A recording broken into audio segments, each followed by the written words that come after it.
오늘 강의를 시작하도록 하겠습니다. 제일 먼저 제가 말씀드릴 부분은 이제 결국 AI라고 하는 것을 우리가 연구를 하기도 하고 공부를 하기도 하는데 관련해서 어떤 것들을 좀 아는 것이 중요한가, 아주 기본적인 관점에서 백그라운드와 기초적인 터미놀로지들을 한번 익숙해지는 시간으로 준비를 했습니다. 먼저 제 소개를 간단히 하면요, 저는 이제 말씀드렸던 것처럼 충실대학교 기계공학부에서 이제 계산과학 인공지능 연구실을 운영을 하고 있습니다. 2019년도부터 제가 임용이 돼서 교육과 연구를 진행을 하고 있고요. 이제 그 전에는 삼성전자와 그다음에 삼성종기원, 그다음에 신디어 내셔널랩에 조금씩 좀 일했던 경험들이 있습니다. 그래서 이때의 경험들을 바탕으로 해서 제가 특히나 학위 받기 전까지는 저는 계산과학 위주로 연구를 진행을 했었는데요. 학위 이후에 이제 기술원에 들어가게 돼서 이제 거기서부터 인공지능과 관련된 연구를 시작하게 됐습니다. 그리고 나서는 어느새 제가 제 원래 가지고 있었던 도메인인 계산과학과 인공지능을 융합하는 연구를 진행을 하고 있습니다. 제 연구 필드에 대한 간단한 소개인데요. 용어들이 여러분 이쪽 분야가 아니시면 사실 익숙하지 않으실 겁니다. 그런데 아주 큰 틀에서 말씀드리면 제가 계산과학이라고 하는 단어를 말씀드렸었는데 다른 말로 표현을 하자면 시뮬레이션이 됩니다.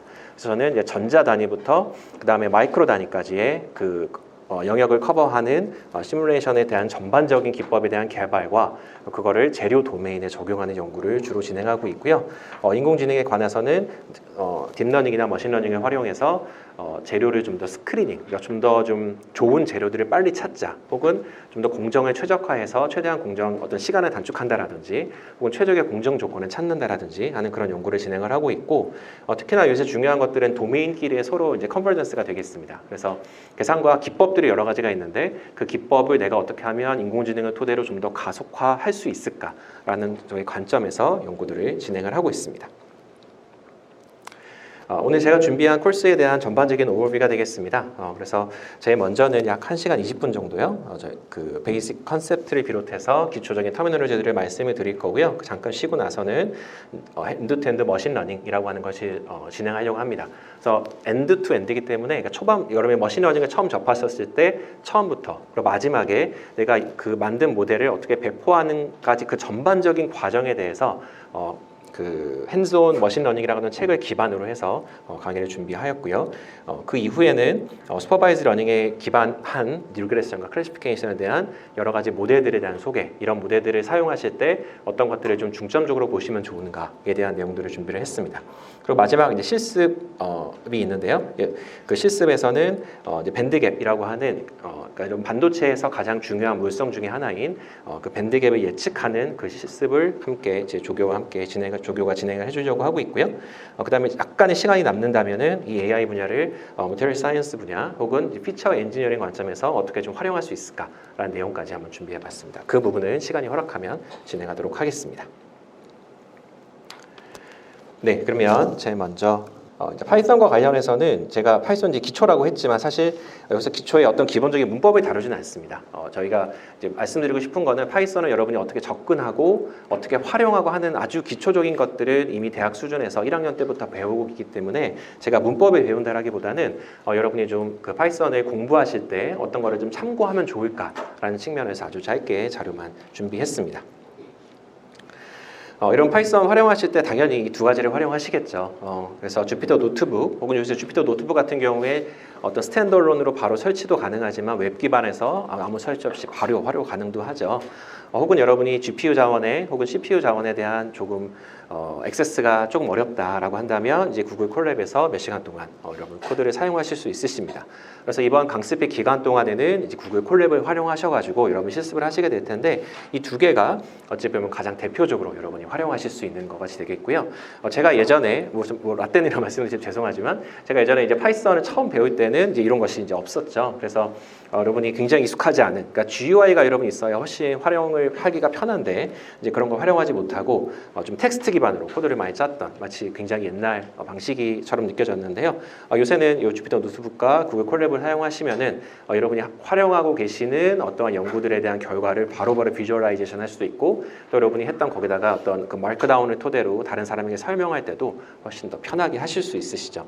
그래서 두 가지 만약에 내가 어떤 패키지를 고민하고 계시다라고 하면 당연히 이 두 중에 하나를 사용하실 거라는 생각이 듭니다. 제가 오늘 더 보여드리고 싶은 거는 사실 이건데요. 여러분 파이썬을 공부하시면 사실 모든 코드가 다 그렇죠. 처음부터 베리어블이 어떻고 컨스턴트가 어떻고 for과 if부터 시작해서 while을 한 다음에 뭐 파이썬 같은 경우에는 클래스나 어떤 함수를 배우게 됩니다. 근데 그런 걸 배우다 보면 사실 굉장히 지루합니다. 그리고 그거를 바로 내가 머신러닝 코드에 적용하려고 하다 보면 사실 많은 것들이 중간에 띄어져 넘어지고 바로 여기서 나와 있는 넘파이나 판다스나 매플라 라이브러리를 많이 활용하게 되죠. 그래서 제가 오늘 말씀드리고 싶은 거는 이런 관련된 자료가 사실 웹상에 엄청나게 많이 있습니다. 굳이 책을 사지 않아도 내가 그 머신러닝 코드가 대부분 활용하고 있는 혹은 데이터베이스 처리 혹은 빅데이터베이스 자체의 비주얼라이제이션을 할 때 사람들이 많이 쓰게 되는 파이썬의 기본적인 패키지들은 관련된 설명들이 이미 너무나 잘 되어져 있습니다. 그래서 제가 예전에 공부할 때 굉장히 좀 참고했던 그런 링크를 좀 보여드리는 거고요. 그래서 이 링크에 이제 들어가시면은 그래서 여기 이제 들어오시면은 제가 이제 그 중에 하나인 그러니까 요 홈페이지에 여기 들어오게 된 겁니다. 그래서 numpy pandas 매플 라이브러리 튜토리얼이라고 하는 웹사이트가 있고요. 이미 굉장히 올드 패션된 느낌이 들죠. 4년 전부터 업데이트가 되고 있지 않습니다. 그러면 최신 거를 붙잡고 있느냐? 사실은 그렇지도 않습니다. 이 정도만 여러분이 아시면은 그 이상을 가는 데 있어서는 충분히 갈 수 있는 어떤 기초적인 것들이 다 수용에 갖추게 되었다라고 보시면 되겠고요. 제일 먼저 제가 이제 띄운 주피터 노트북은 이제 numpy 매플라 라이브러리에서 스캐터 플랫과 관련된 겁니다. 그래서 여기서 이제 링크를 따라 여러분 들어가시면요, 나중에 이제 개별적으로 들어가 보시면 좋겠고요. 매플라 라이브러리에서 어떤 거를 활용하면 어떤 플랫을 그릴 수 있고 어떤 식으로 바꿀 수가 있는가라는 것들이 안내가 다 이미 굉장히 좋은 이그제임들이 많이 있습니다. 여러분이 논문을 보시거나 혹은 머신러닝과 관련된 그 여러 가지 튜토리얼들을 좀 보시게 되면은 이런 류의 그림을 많이 보셨을 거예요. 그래서 매플라 라이브러리가 굉장히 어떤 비주얼라이제이션 측면에서 사용성 측면에서 굉장히 잘 되어져 있기 때문에 여기 나와 있는 여기서는 제가 이제 스캐터 플랫에 대한 예제만 띄웠지만 그 외에 굉장히 많이 있습니다. 히스토그램이라든지 파이 플랫이라든지 이런 거 다 있거든요. 그래서 보시면 좋겠고요. 그 다음에 데이터베이스를 처리할 때 내가 어떠한 데이터베이스가 태뷸레이티드 된 데이터, 결국 테이블화된 그런 데이터베이스를 여러분이 활용하실 때는 numpy나 판다스라는 것을 많이 활용하실 겁니다. 그러면 기본적으로 문법들이 잘 정립이 되어져 있고 예제가 굉장히 잘 나와져 있습니다. 그래서 기본적인부터 numpy 어레이를 어떻게 하는 것부터 해가지고요. 그 다음에 어떻게 뭐 추가하고 빼고 이런 것들 numpy 관점에서 예제가 굉장히 잘 되어져 있고요. 이제 판다스 역시 마찬가지입니다. 그래서 판다스나 numpy 같은 경우에 이거 강의만 해도 굉장히 두꺼운 책으로 따로 진행할 정도로 굉장히 방대한 영역인데요. 우리가 머신러닝을 시작하고 머신러닝의 모델들을 기본적으로 다루는 관점, 내가 갖고 있는 데이터베이스를 다루는 관점에서는 여기서 보여주는 여러 가지 이그제임플만 여러분 한번 쭉 눈으로 보시면서 이해만 하셔도 따라가시는데 아무런 문제가 없습니다. 그래서 제가 추천드리는 학습법은 이 코드가 어차피 다 주피터 노트북 형태로 되어져 있잖아요. 그래서 이걸 주피터 노트북으로 불러 들으신 다음에 그냥 한 줄씩 런 하시면서 어떤 식으로 얘가 구동되는가 그 정도만 한번 보시면은 그 이후에 다른 머신러닝이나 딥러닝 코드들을 이해하는데 굉장히 많은 도움을 받으실 수가 있습니다. 그래서 이 정도로 코드에 대한 간단한 소개를 마치고요. 그 다음에는 요새 이런 것도 나오고 있습니다. 여러분 코드 하기 사실 귀찮죠. 내가 아주 스크래치부터 코드를 할 일은 요새 많지는 않습니다. 많은 경우에 잘 쓰여져 있는 코드를 내가 가져와서 약간은 응용하는 것들이 많이 되어져 있는데요. 그래도 내가 이제 머신러닝 디벨로퍼, 실제 개발자로서 뭔가 일을 하게 된다면 관련된 코드에 대한 방대한 지식을 내가 완전히 이해하고 있다? 현실적으로 불가능합니다. 그랬을 때 결국 AI의 도움을 받는, 그러니까 AI 코드를 작성하는데 AI의 도움을 받을 수가 있게 되는 현실이 된 것이죠. 그래서 요새 사람들이 이제 많이 좀 이게 약간 스테이트 오브 아트 같다, 굉장히 괜찮다라고 생각하는 것 중에 하나가 여러분 이제 GitHub는 많이 들어보셨을 것 같습니다. 그러니까 GitHub에 있는 여러 가지 코드들을 인공지능을 통해 훈련을 해서 이제 코파일럿이라는 기능을 토대로 파이썬 코드에 관련된 거를 자동으로 작성해주는 기능들이 활발히 진행되어지고 있습니다. 그래서 제가 두 개의 링크를 관련된 소개해주는, 그래서 보시면은 굉장히 신기한 기능들이 많이 있거든요. 예를 들어 내가 어떠한 코드를 딱 작성했을 때 그 다음 코드로 들어갈 만한 것들이 있잖아요. 내가 A라는 코드를 만약 썼다라고 하면 그 다음에 B라는 명령어를 보통 사람들이 쓰더라라는 것이 패턴화 되어져 있고 인공지능이 학습을 미리 했기 때문에 그런 것들을 추천을 해줍니다. 혹은 내가 하고자 하는 거를 문장으로만 써도요, 그 바로 다음으로 코드로 바꿔줍니다. 그런 것들을 물론 챗GPT를 토대로도 활용이 가능하죠. 그런데 이 안에서 바로바로 직접적으로 가능하다라는 거. 그 다음에 GitHub가 가지고 있는 그 방대한 코드 자료를 기반으로 훈련되었기 때문에 훨씬 더 고퀄리티의 코드 추천을 받을 수 있다라는 장점이 있겠습니다. 물론 아쉽게도 활용을 하려면 이제 유료 버전을 쓰셔야 됩니다. 그런 부분은 좀 아쉬운 부분이지만 비싸지 않기 때문에 여러분 충분히 학습할 만한 가치가 있지 않나 저는 개인적으로 그렇게 생각을 하고 있고요. 요새 갈수록 코드의 중요성이 사실 두 가지 면에서 좀 상충되는 부분이 있습니다. 그러니까 아주 기본적인 코드는 이미 AI가 해주고 있는 부분들도 있는데요. 또 다른 식으로 보면은 다른 사람이 쓴 코드를 내가 이해해야만 그거를 더 발전시킬 수가 있겠죠. 그래서 내가 아무리 좀 편한 세상이 됐다고 하더라도 파이썬에 대한 기본적인 이해는 이미 갖고 가셔야만 여러분이 그거를 조금 더 좀 고차원에서 이해하시고 활용하시는 데 도움이 될 수가 있습니다. 그래서 어떤 AI 도움만 여러분 받거나 혹은 잘 쓰여져 있는 것만 바로 갖다 쓰는 것보다는 좀 최대한 로우 레벨에서 코드들을 하나씩 이해해보는 훈련을 하는 것이 저는 굉장히 효과가 좋다고 생각이 들고요. 여러 가지 이런 AI에 대한 도구들과 기존의 웹상에 사실은 너무나 많이 깔려져 있는 넘파이나 판다스나 메퍼라 라이브러리 혹은 기초적인 파이썬 교재들에 대한 자료들을 가지고 한번 공부해 보시는 것을 추천을 합니다. 저희가 오늘 많이 다루는 것들은 제가 제일 먼저 인공지능을 공부하게 됐던 책에 기반해서 강의 자료를 구성이 되어져 있습니다. 핸즈온 머신러닝, 사이클런, 케라스 앤 텐서플로우라고 하는 현재 이제 에디션 3판까지 나온 책이 되겠는데요. 많은 사람들이 이제 머신러닝과 딥러닝의 바이블이다라고 말하는 책 중에 하나가 되겠습니다. 제가 처음에 그 머신러닝을 공부하기 시작했을 때 이 책이 이제 번역사가 없었거든요. 그래서 또 어떤 책이 좋을까? 그래서 저는 이제 잘 모르니까 아마존 가서 관련돼서 머신러닝 관련해서 가장 많은 사람들이 리뷰도 달려 있고 좀 판매가 많이 되는 것을 찾았을 때 이 책이었습니다. 그래서 그때 이제 바로 주문을 해서 이제 구매를 해서 좀 보다 보니까 역시나 괜찮더라고요. 그래서 저희 랩에 오는 그 어느 학생들이 전지간에 먼저 이 책을 시작하는 것을 전 추천을 하고 있습니다. 그러니까 이 책이 내용도 굉장히 자세하게 잘 설명되어 있으면서 또 관련된 코드가 요새 모든 이쪽 철학이 다 그렇듯이 코드가 이미 다 공개되어져 있습니다. 그래서 여러분이 실제 뭔가 타이핑하거나 하는 시간은 다 줄여가실 수가 있으시고요. 이게 지금 제가 이제 2판을 기준으로 강의 자료가 준비되어 있기 때문에 이제 ML2가 되는데 이 2를 숫자 3으로 바꾸면 3판과 관련된 코드로 바로 들어갑니다. 물론 마이너 체인지이기 때문에 2판만 보셔도 저는 이해하시는 데는 충분히 문제가 없다라고 생각이 들고요. 제가 관련된 내용을 좀 소개해드리고 이따 이제 그 엔드-투-엔드 머신러닝을 진행을 할 때는 여기 있는 코드를 기반으로 많은 내용들이 준비되어져 있기 때문에 그걸 참고하시면 되겠습니다. 그 외에 내가 머신러닝을 공부할 때 어떤 것들을 좀 책을 봐야 할까라는 것들이 당연히 고민이 되시겠죠. 그래서 이제 이거 사람마다 어떤 로드맵은 당연히 다를 수 있습니다. 근데 제가 여기 있는 책의 한 80% 정도는 좀 구매를 해서 제가 쭉 훑어본 다 책들인데요. 그 책 하나하나가 사실 다 괜찮습니다. 그래서 기초서로 제가 말씀드렸던 핸즈온 머신러닝의 기본으로 시작을 하되 여러분 뭐 슈퍼바이즈 러닝을 쭉 하시다 보면 언슈퍼바이즈 러닝에서 특히나 생성 모델과 관련된 것들이 점점 더 궁금해지실 수가 있습니다. 혹은 뭐 라지 랭귀지 모델이라든지 혹은 딥러닝 자체에 대한 좀 더 뭐 깊이 있는 고민이라든지 이런 것들이 하나하나 고민이 생기거든요. 그러면 내가 기본서를 가지고 공부는 시작은 하되 그 외에 다른 어떤 스페셜 토픽들을 다룬 책 하나하나를 보시는 것을 추천을 합니다. 그래서 이런 로드맵을 따라가 보시는 것도 좋겠고요. 여러분이 만약에 또 좀 더 응용 분야, 요새 특히나 인공지능을 활용한 뭐 제약 쪽이라든지 이런 것들이 굉장히 붐을 이루고 있죠. 그때 이런 그 뭐 라이프 사이언스 혹은 바이오 사이언스와 관련돼서 어떠한 것들을 내가 주요 있게 봐야 하는가라는 것을 봤을 때는 이런 생명과학에 대한 딥러닝이라는 책도 괜찮습니다. 혹은 그 언슈퍼바이즈 러닝과 관련돼서 좀 전반적인 걸 쭉 훑고 싶다라고 하면은 이런 핸즈온 비지도 학습도 괜찮습니다. 이런 것들이 굉장히 좋은 것은 코드가 공개되어 있을 뿐만 아니라 그 코드 하나하나에 대한 예제가 굉장히 좀 참신하게 잘 되어져 있다라고 개인적으로 느꼈기 때문에 관련된 책들을 좀 추천을 드립니다. 예, 본격적으로 이제 데이터 드리븐 사이언스, 그러니까 AI라고 하는 것에 대한 배경 지식 혹은 동기부여에 대한 내용의 관점으로 관련 내용을 좀 소개시켜 드리겠습니다. 최근에 이런 기사들이 좀 나왔습니다. 구글 딥마인드가 여러분 그건 좀 보셨을 거예요. 여기 보시면 인간 단백질 2만 개 구조를 모두 예측했다. 또 구글 딥마인드가 최근 한 2년 정도 전이었던 것 같습니다. 이런 프로틴 폴딩된 스트럭처들을 예측하는 것이 여러 가지 컴피티션이 좀 있었거든요. 그런데 그거를 리딩하는 사이언티스트 그룹은 전 세계적으로 한두 그룹에서 그걸 계속 이끌어져 왔습니다. 그 그룹이 나가면 대부분 어떻게 언폴드되고 폴드되고 이런 것들을 예측을 했었는데요. 거기에 구글 딥마인드의 AI가 혜성처럼 등장을 해서 모든 것들을 다 이기고 거기서 1등을 차지했습니다. 압도적인 순위로 그 점수로 1등을 차지했는데요.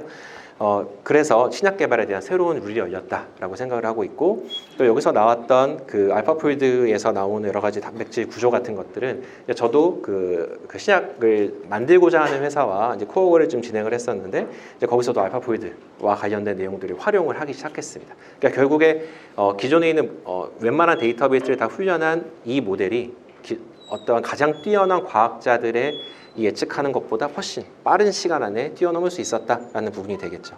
그 외에 이제 소재 관점에서 최근에 이제 딥마인드가 이런 것들도 만들었습니다. 그래서 Gnom이라고 하는 것을 만들어서 220만 개의 새로운 소재 구조를 예측했다라고 합니다. 그러니까 220만 개라는 거가 잘 와닿지 않는 숫자긴 한데요. 지금 현존하는 가장 좋은 물질 데이터베이스라고 하면은 그 버클리 그룹에서 만든 머티리얼즈 프로젝트라는 것이 있습니다. 약 14만여 개 정도의 데이터베이스가 있고요. 그 다음에 그 노스웨스턴의 그룹에서 만든 그런 OQMD라는 DB도 있습니다. 근데 그거는 약 그 100만 개 정도를 만들었다라고 합니다. 근데 이제 그것들의 어떤 아쉬운 점은 뭐냐면은 그 굉장히 대용량 컴퓨터를 가지고 계속적으로 계산을 해서 데이터베이스를 확장해 나가고 있거든요. 그런데 이 딥마인드 AI 모델은 이 쥐남이라고 하는 것을 할 때 물론 계산도 진행을 했지만 그 계산한 구조 하나하나의 의미가 남다르다 라고 말씀드릴 수 있습니다. 좀 의미 있는 소재들을 찾기 위해서 인공지능 모델을 활용했던 거고요. 이런 것들을 요새는 다 공개를 하고 있습니다. 결국 이런 것들이 사람들이 생각할 수 있는 어떤 도메인을 벗어나서 혹은 재료과학자 혹은 뭐 이런 프로테인을 만드는 사람들이 다 본인들의 도메인을 뛰어넘는 어떤 새로운 영역을 탐색하는데 굉장히 큰 도움이 되고 있다라고 이제 말씀드릴 수 있겠습니다.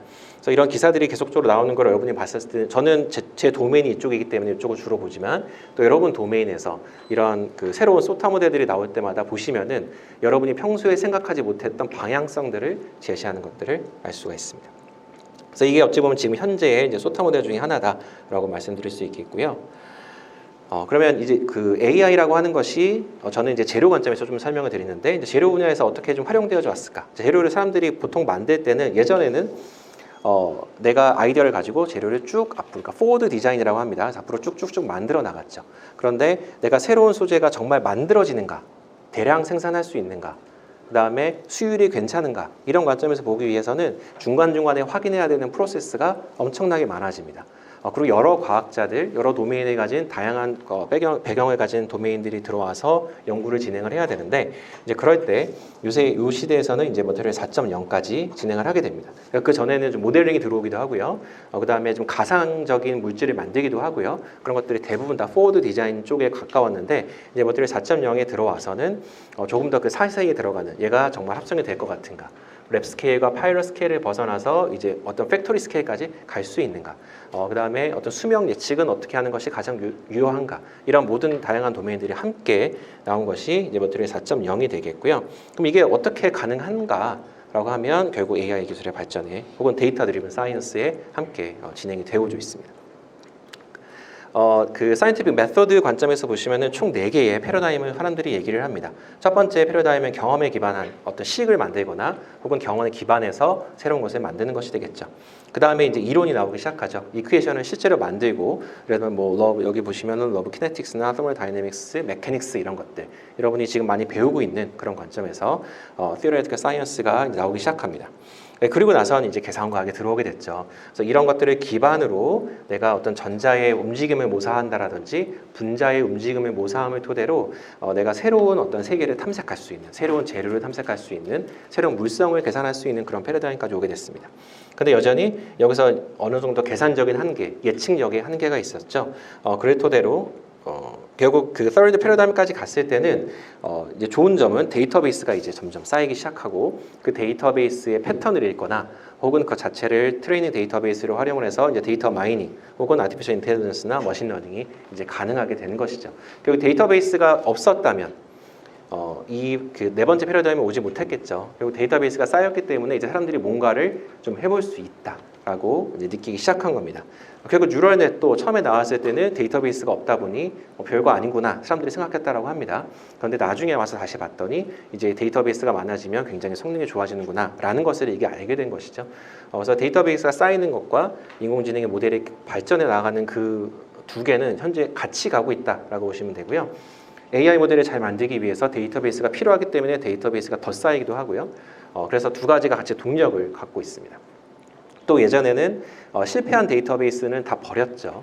그런데 요새는 어떤 것이 강점이 되고 있냐면 예를 들면 내가 뭔가를 만들려고 했을 때 실패했다라는 것 자체도 데이터베이스화하는 것이 중요하다라고 합니다. 그래야 내가 지금 만들고자 하는 어떠한 것이 잘 만들어질까? 만들어지지 않을까를 예측할 수 있기 때문이죠. 그래서 예전에는 아무 의미 없었던 그런 데이터베이스들도 이제 점점 더 의미가 강화되고 있다라고 보시면 되겠습니다. 그래서 사람들이 이제 모으기 시작한 겁니다. 내가 데이터베이스가 엄청 중요하기 때문에 저는 이제 재료 관점에서 다시 말씀드리지만 내가 지금까지 쌓아왔던 그냥 연구실 어느 한 켠에 있었던 거, 내가 공동 연구자랑해서 그냥 논문 출판하고 공개하지 않았던 데이터베이스들이 이제 웹상에 공개를 하기 시작했고 그런 것들이 서로 뭉치기 시작했죠. 그래서 요새 논문을 내게 되면은 데이터베이스 어베일러빌리티 스테이트먼트를 무조건 내게 돼 있습니다. 내가 데이터베이스를 어떻게 어베일러블을 할 것이냐. 많은 경우에 GitHub에 내가 만든 코드와 데이터베이스를 올리는 것이 요구되는 시기가 됐습니다. 그래야만 이쪽 어떤 사이언스의 철학이 맞는 거죠. 내가 만든 것이 나만 쓰는 게 아니라 우리 데이터베이스 내가 가진 능력과 어떤 당신이 갖고 있는 능력 한번 합쳐보자 라는 관점에서 점점 진행이 되어져 있는 거고요. 이런 데이터베이스가 이미 많이 공개되어졌기 때문에 여러분이 만약에 어떤 이런 머신러닝, 딥러닝 도메인에 들어오신다면 제일 먼저 해야 될 것 중에 하나는 관련 DB가 공개되어져 있는가, 관련 DB가 내가 액세서블한가 하는 것을 제일 먼저 보시는 게 첫 스텝이 될 겁니다. 옛날에는 없었어도 지금은 있을 수가 있거든요. 하루가 다르게 데이터베이스가 공개가 되어지고 있습니다. 인공지능을 이용한 그래서 이런 재료 디자인을 보시면은 이런 표현이 있습니다. AI Orchestrated Discovery라고 합니다. 그러니까 AI가 좀 진두지휘하는 그런 디스커버리라고 볼 수가 있겠고요. 그래서 이거는 전방위 분야에서 다 활용이 되고 있습니다. 제가 이따가 어떤 관련된 좀 자료를 보여드릴 텐데요. 내가 만들고자 하는 것을 컴퓨터에 던져주면 그 컴퓨터가 모든 것들을 제어하고 피드백까지 받아서 예측, 그다음에 합성, 그다음에 분석까지 다 해주는 플랫폼이 점점 더 개발되어지고 있습니다. 그런 것들을 이제 오토노머스 로보틱스라고 하는데 관련된 내용을 조금 이따가 좀 더 자세히 설명드리도록 하겠습니다. 결국 이게 가능하게 됐던 거는 AI가 중점이 있기 때문입니다. AI가 활용하게 되는 다른 코어 테크놀로지들은 대부분 이미 있는 것들이거든요. 로봇 기술, 합성 기술, 분석 기술, 혹은 어떤 재료에 대한 기본적인 데이터베이스들, 이런 것들을 예측하는 어떤 theoretical science라든지 기본적인 컴퓨테이셔널 사이언스와 관련된 기본적인 어떤 이퀘이션들은 이미 다 알려져 있는 건데요. 그런 것들을 한 곳에 뭉칠 수 있는 일종의 브레인 역할을 해주는 거가 이제 AI가 진행을 하게 되는 시기까지 왔고요. 그게 가능하다 보니 여러분 제어를 배우셨으면 이제 클로즈돼서 피드백 받는 것이 굉장히 중요하다 이런 거 많이 들으셨을 겁니다. 그래서 기존의 대부분의 패러다임은 많은 경우에 이제 포워드 디자인이라고 해서 앞에서부터 쭉 하고 맨 마지막에 피드백을 주는 루프가 없죠. 그러니까 피드백을 당연히 주지만 자동으로 줘서 그게 반영되고 그 전체 프로세스가 계속적으로 개선되는 그런 것들은 거의 없다고 보시면 되겠는데요. 요새는 이제 인버스 디자인, 역설계 관점에서 내가 원하고자 하는 것을 먼저 던져주면 그 원하는 물성 혹은 어떤 특징을 만족하는 재료 도메인 특징을 말씀드리면은 굉장히 기계적 물성이 좋은 재료를 만들어줘 몇 이상을라고 한다면 사람 입장에선 해보고 안 되면 또 해보고 계속 그럴 거잖아요. 근데 AI 입장에서는 내가 만들어보고 왜 안 만들어졌는지를 분석한 다음에 그걸 피드백을 줘서 다시 만들게 됩니다. 근데 그 과정이 중요한 것은 자동화 되어져 있다는 것이죠. 그게 이제 핵심이 되겠습니다. 여러분 인버스 디자인 관점에서 이제 2차, 3위차에 보시면은 이제 오토 인코더라든지 GAN, Reinforcement Learning 이런 것들을 여러분 관련된 개념들을 좀 배우실 건데요. 결국에 인버스 디자인이 나올 수 있었던 것들도 내가 빠르게, 그러니까 AI가 가장 중요한 것 중에 하나는 빠르게 인퍼런스, 추론을 할 수 있다라는 장점이 하나 있었죠. 그다음에 그 정확도가 어느 정도 믿을 만한 수준에 이르렀다. 그 두 가지가 만족되어져 있기 때문에 하는 건데요. 그럼 그 두 가지가 만족된 상태에서 어떠한 네트워크가 가장 내가 보고자 하는 것과 방향성을 맞출 수 있을까라는 것의 관점에서 여러 가지 다양한 기술들이 나와져 있습니다. 그래서 이런 기술을 토대로 저는 역설계 적용을 하는 것이고요. 또 여러분은 어떤 새로운 시그널 프로세싱이라는 곳에 적용하실 수도 있으시겠죠. 그래서 이런 키워드들을 좀 머릿속에 두시고 2차, 3위차 강의를 들으시면 되지 않을까 하는 생각이 듭니다. 제가 서두에 말씀드렸던 좀 전 자동화된, 그러니까 가장 최근에 좀 사이언스에 나왔던 네이처에 나왔던 두 편의 논문인데요. 그래서 딥마인드에서 재료까지 침범을 했습니다. 저는 사실 이제 그 두 가지 마음이 들었는데 하나는 내가 하는 연구를 딥마인드도 직접적으로 뛰어드는구나, 내가 의미 있는 일을 하고 있구나라는 것에서 기분이 좋았지만 다른 한편으로는 딥마인드가 내 연구를 하고 있으니까 좀 기분이 안 좋죠. 왜냐하면 제 저보다 훨씬 더 높은 많은 자원을 가지고 할 수 있기 때문에 어쩌면 내가 하고 있는 것들이 이미 다 이 사람들이 한 건 아닐까라는 그런 생각이 들더라고요. 결국 다르게 보면은 내가 하고 있는 기술의 어떤 발전 방향을 딥마인드라고 말하는 전 세계 AI 연구를 리딩하는 쪽에서 다시 한번 확인받을 수 있는 쪽에 저는 좀 긍정적인 방향으로 보기로 했는데요. 여기서 어떤 기술들을 살펴보면은 이런 스테이션을 만들어서 여기서 이제 배터리 재료 쪽에 적용을 했습니다. 모든 과정이 전 자동화 되게 만들었습니다. 여기서 쓴 기술들에 대한 나열을 논문에서 보시면 이렇게 나와져 있는데요. 저도 이쪽 실험 전문가가 아니기 때문에 여기서 쓴 기술들에 대한 사실 이름만 좀 들어보고 어느 정도 기술적인 것만 알고 있습니다. 실제 이거를 합치는 것이 얼마나 어렵고 복잡한지에 대한 이해도는 가지고 있지 않습니다. 그런데 제가 이런 것을 좀 연구하고 있었던 연구자분들과 얘기를 해보면 각각의 기술들은 독립적이더라고요. 그래서 내가 분석 전문가면 여기에 내가 AI를 전혀 몰라도 이쪽에 들어올 수 있습니다. 왜냐하면 AI 전문가가 있기 때문에. 대신에 이제 그 브릿지를 해주는 것은 어느 정도 필요하죠. 내가 분석을 AI를 활용해서 적용을 하려고 하는데 내가 AI에 대한 이해가 없다라고 하면 서로의 언어가 완전 달라지게 되거든요. 이제 그런 면에서 AI라고 하는 랭귀지를 토대로 서로 대화를 하다 보면 각각의 도메인 전문가가 모여서 이러한 좀 세계적인 연구를 이끌 수 있는 도메인까지 갈 수 있는 것이죠. 그래서 이게 어디까지 확장될지 모르겠습니다. 지금 많은 경우에 이런 재료 합성 쪽의 분야에서만 보면은 합성은 계속 트라이 앤 에러의 반복이거든요. 그 다음에 내가 똑같은 구조로 만들었다고 해도 안 만들어지는 경우도 많습니다. 결국에 이게 뭐 손을 탄다라고 표현할 수도 있고 어떤 내가 잡지 못한 공정일 수도 있는데요. 이제 그런 것들 모든 SOP가 완벽하게 구축이 된다면 결국에 저희가 지금 현재 쓰고 있는 많은 전자제품에 들어가는 다양한 소재 관점에서 혹은 뭐 여러 가지 부품에 들어가고 있는 소재 관점에서 어떤 혁신이 일어나지 않을까라는 그렇게 보고 있고요. 그 중심에 AI가 있다라고 저는 이제 단언코 확신을 가지고 말씀드릴 수 있겠습니다. 이런 배경에서 여러분 AI라는 것이 왜 중요하고 AI가 정말 좀 전 세계 연구를 특히나 이런 사람들이 기존에 보지 못했던 것들을 좀 브레이크드로 할 수 있는 쪽으로 진행이 되어져 있구나라는 것에 대한 이해가 되셨다면은 이쪽에 대한 제가 전달하고 있는 메시지는 전달이 됐다라고 생각이 들고요.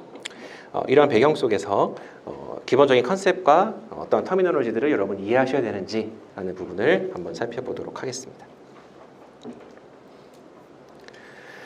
네, 그래서 아티피셜 인텔리전스, 그러니까 AI는 사실 너무나 좀 제네럴한 단어처럼 느껴지기도 하죠. 그 안에 사실 수많은 세부 분야들이 엄청나게 많이 나와져 있고요. 또 이제 신조어도 엄청 많습니다. 막상 그 신조어를 듣고 의미를 이해하게 되면 그냥 이 말을 이 용어로 썼구나 라는 어찌 보면 또 별거 아닌 건데 이런 생각이 들 때도 있거든요.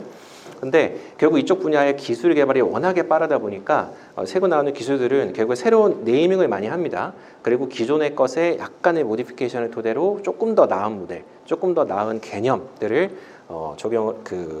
제시를 하고 있습니다.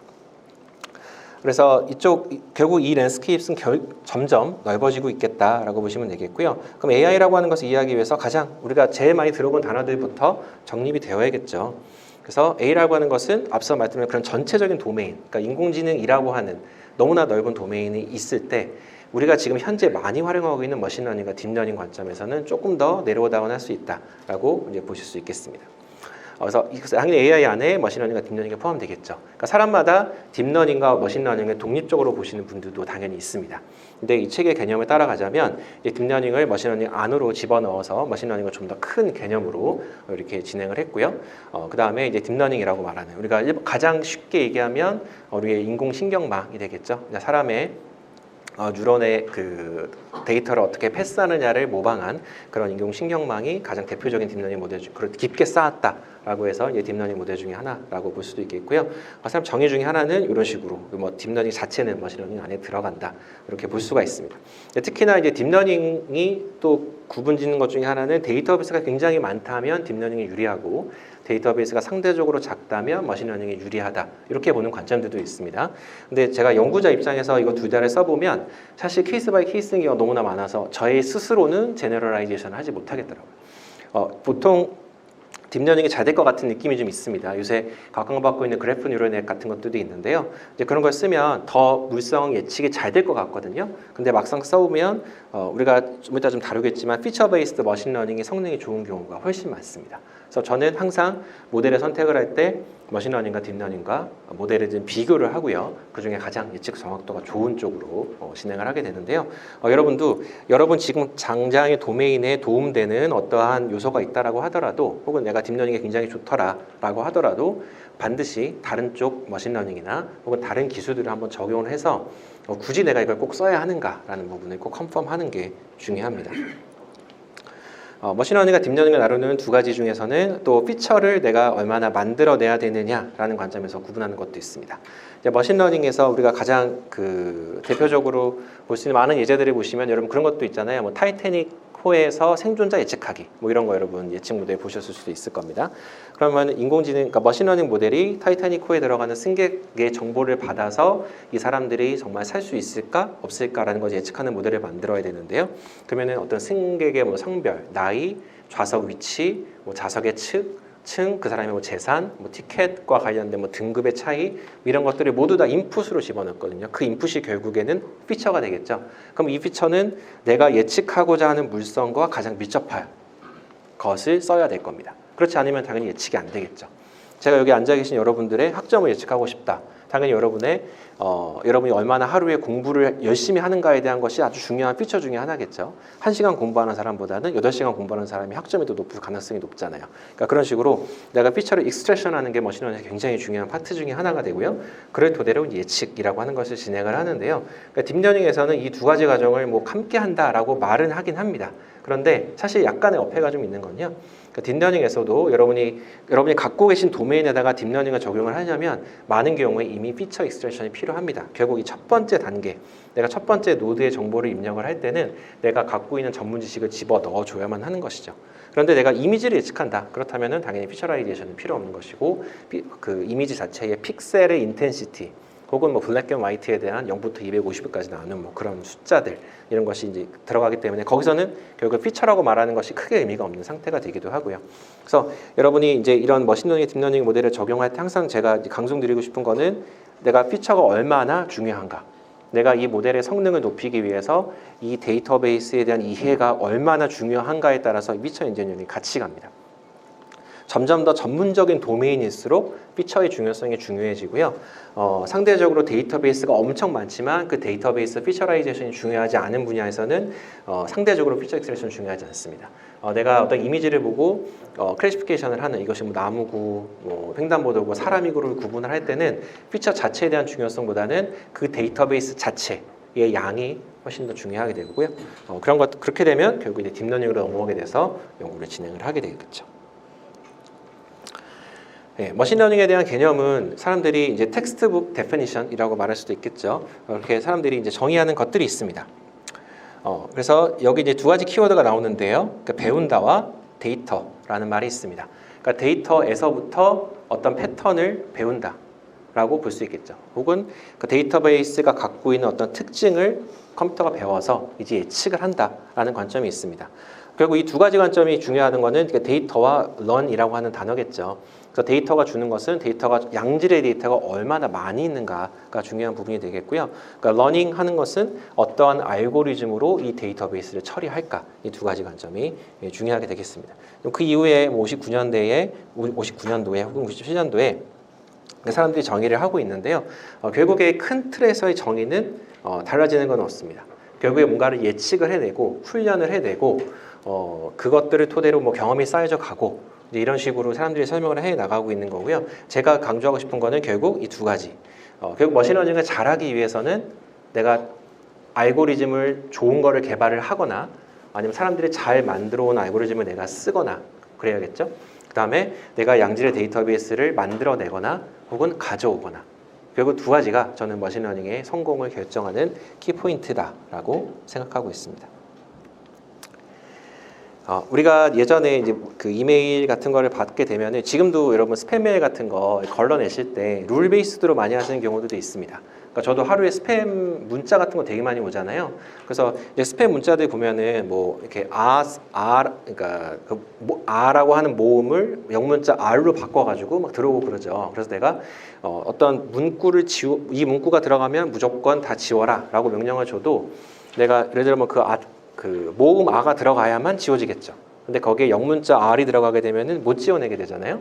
그러니까 그게 이제 룰 베이스드의 이제 어떤 단점이 되겠는데 그게 일반적인 트레디셔널한 프로그래밍 테크닉이 되겠죠. 내가 룰을 줍니다. 이렇게 하면 A로 오면 뭐 B로 가고 C로 오면 D로 가라. 그 외에면 뭐 이거를 터미네이션 해라. 이런 식으로 내가 하나하나 모든 룰을 지정을 해줘야만 하는 문제가 있습니다. 근데 가장 큰 문제는 뭘까요? 결국에는 굉장히 복잡해진다는 것이죠. 내가 룰을 어떻게 만들었는지도 모를 정도로. 그러니까 우리가 일상생활에서도 많은 어떤 룰을 만들다 보면은 내가 만든 룰이 어떤 의미인지도 잘 기억도 안 날 뿐더러 룰을 세분화하면 굉장히 좋겠지만 세분화한 룰일수록 또 약점이 있죠. 결국에 그걸 피해 나갈 수 있는 부분이 너무나 많습니다. 또 무엇보다 메인테인하기가 어렵습니다. 내가 지금은 이 룰이 가장 정확하다고 했지만 이 룰은 언젠간 또 유효하지 않을 수도 있겠죠. 그래서 이런 트랜지셔널 문제가 테크닉의 문제가 되다 보니 이제 머신러닝에 기반해서 이제 패턴화를 하는 겁니다. 그래서 이거는 이제 문제는 뭐냐면 내가 그 100% 걸러낼 수 있다? 그럴 수는 없는 거죠. 왜냐하면 룰은 무조건 뭐가 들어가면 무조건 사라져 버리기 때문에 어떠한 부분에 대해서 정확도는 100% 있을 수 있습니다. 그런데 이 패턴화된 머신러닝을 기반으로 했을 때는 이제 그러지 못하는 거죠. 대신에 훨씬 더 유연하겠죠.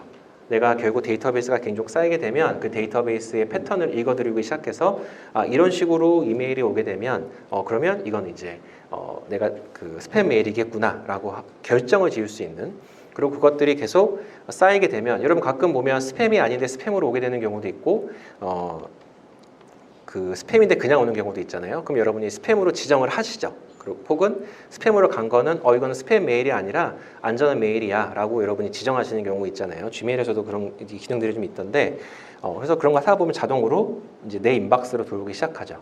혹은 여러분이 스팸은 아닌데 그냥 지웠던 이메일들. 저도 이제 이메일이 왔는데 또 홍보성 이메일 같은 거 그냥 지우는 경우가 많은데 어느 순간 안 오더라고요. 그래서 내가 블락한 적이 없는데 안 오지라고 해서 가끔 스팸 메일에 들어가 보면 이제 그게 갑자기 스팸으로 오기 시작합니다. 그냥 구글이 자동적으로 판단을 한 겁니다. 이 사람이 이메일을 지우는구나. 왜 지우지? 이제 계속 몇 번을 지우다 보면 이거는 스팸이니까 이 사람이 지웠겠구나 라고 해서 약간 퍼스널라이즈드 된 스팸 필터가 내 G메일 안에 만들어지게 되는 것이죠. 이제 그게 결국에 이제 머신러닝의 장점.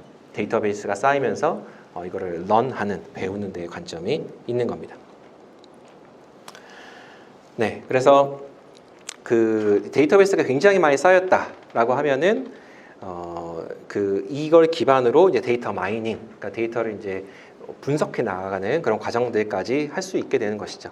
여러분 통계 관련 수업을 듣다 보면은 사실 이미 우리가 지금 고민하고 있는 많은 데이터 마이닝 기법은 통계에서 이미 해오고 있었습니다.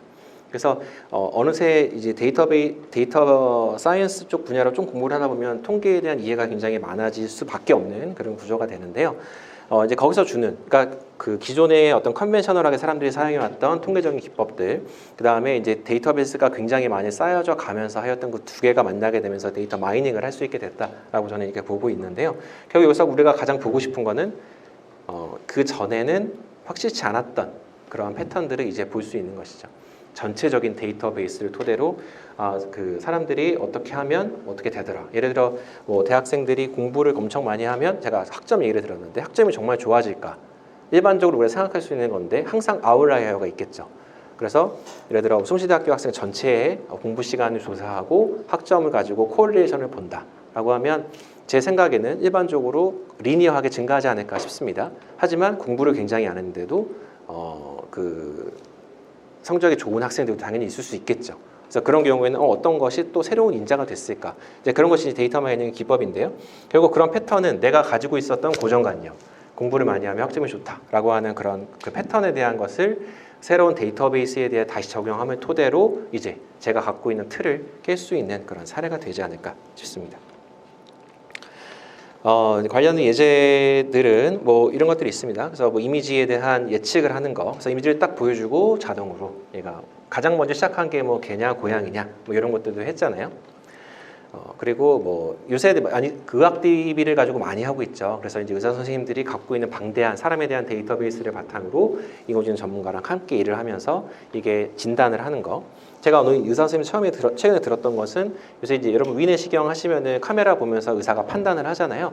그런데 요새는 이제 그 카메라 끝에 카메라에서 받는 정보를 바로 AI로 실시간으로 분석을 해서 내가 지금 이 카메라로 보고 있는 것이 뭐 종양이 될 수 있느냐 없느냐, 혹은 이거 위험이냐 아니냐 이런 것들을 판단을 해서 어느 정도 가이드해주는 기술들이 이미 많이 공개가 되어져 있다라고 합니다. 예, 그다음에 뭐 새로운 아티클들에 대해서 클래시피케이션 요새 이제 NLP 기술, 자연어 처리 기법이 굉장히 각광을 받고 있죠. 여러분이 쓰고 있는 챗GPT 같은 것들도 기본적으로 자연어 처리에 기반한 것들이라고 볼 수가 있겠고요.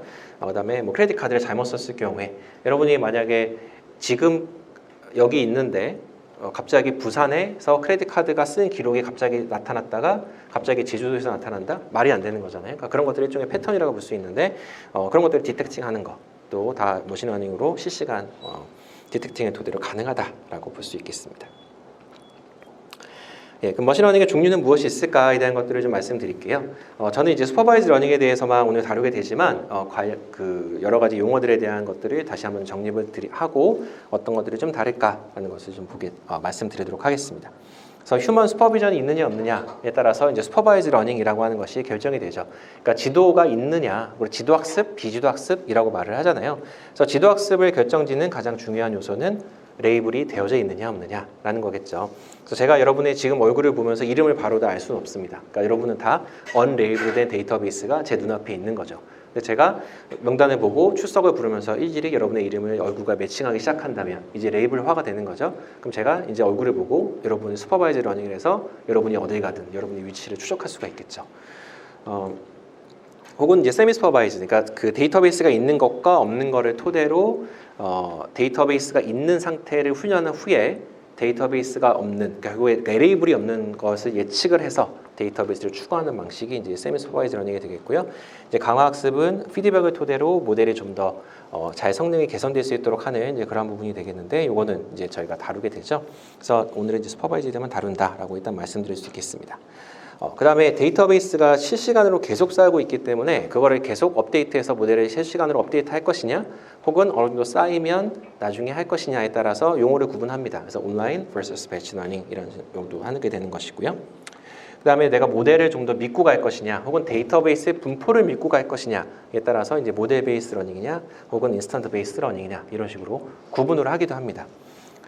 이 위에 제 개인적인 경험에 기초해 봤을 때는 이 위에 있는 용어는 당연히 너무나 중요한데요. 이 밑에 있는 용어는 내가 하고자 하는 기술에 대한 어떠한 그 구분짓는 요소이지 이거 자체가 모델의 어떤 성능을 획기적으로 개선시킬 수 있다라든지 뭐 그런 것들은 아닙니다. 그래서 이런 것들이 있다 정도만 여러분 이해하시면 좋겠다는 생각이 들었고요. 이거에 대한 용어의 정립성, 그 다음에 내가 하고자 하는 분야에 대해서 어떠한 기술을 가져오는 게 맞을까에 대한 것은 당연히 알고 있으셔야겠죠. 예, 슈퍼바이즈 러닝에 대한 대표적인 예, 아까 제가 여러분의 얼굴과 이름을 가지고 말씀드렸었는데요.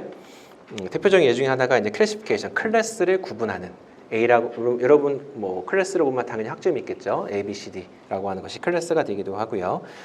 그래서 뭐 이메일이 왔다, 스팸이다, 아니다 두 개가 두 클래스, 그러니까 바이너리 클래시피케이션이 될 수도 있겠죠.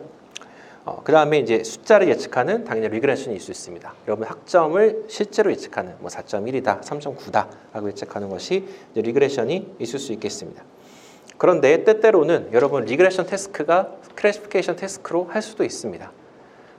저희가 이제 마지막에 실습을 할 때 밴드갭이라고 하는 것을 예측을 할 건데요. 밴드갭은 어느 정도 구간이면은 메탈이고 세미컨덕터고 인슐레이터고 이런 것들을 구분을 합니다. 그러면 그 숫자를 예측해서 내가 얘가 반도체구나 혹은 부도체구나 이렇게 예측할 수도 있겠지만 그거 자체를 반도체 부도체다라고 하는 클래스 자체를 예측할 수도 있겠죠.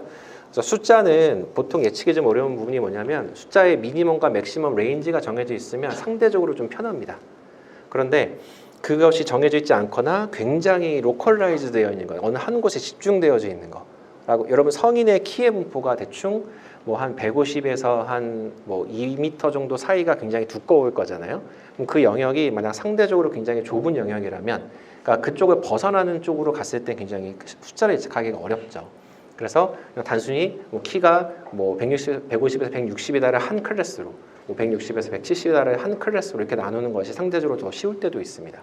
그래서 내가 여러분이 어떠한 거를 예측하고 싶은가, 그 다음에 여러분이 갖고자 하는 예측 정확도는 어느 정도까지인가에 따라서 때때로 그 리그레션을 클래시피케이션 모델로 바꿔서 진행을 하기도 합니다.